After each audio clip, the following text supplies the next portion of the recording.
le cinéma de Haroun Farroukhi aura été hanté par une double disparition. La disparition des mains qui fabriquent, qui agissent, qui manipulent, et des yeux qui regardent, observent et voient.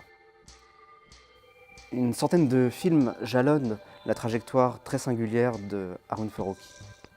Il a multiplié les méthodes cinématographiques, puisant à la fois dans le film documentaire ou de fiction, dans le found footage ou le cinéma direct, dans le film didactique ou d'agit-prop, ou la forme de l'essai cinématographique.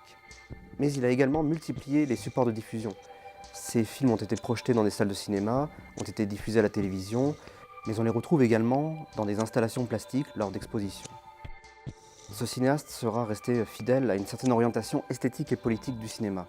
Une orientation que l'on retrouve incarnée de manière diverse chez des cinéastes comme Dziga Vertov, Daniel Huyer et Jean-Marie Straub, Jean-Luc Godard, Michael Klier ou Alexander Kluge. Ces réflexions sur le cinéma puisent également dans une constellation de metteurs en scène et dramaturges du théâtre, parmi lesquels Bertolt Brecht, Peter Weiss ou Heiner Müller, dont il mettra en scène 2 de ses pièces avec Hans Zischler. Zum Vergleich, en comparaison, est un film qui met en comparaison, comme son titre l'indique, les gestes du travail filmés au Burkina Faso, en Allemagne, en France, en Inde, en Autriche ou en Suisse. Ici et là se fabriquent des briques de construction. Mais les processus ne sont pas identiques.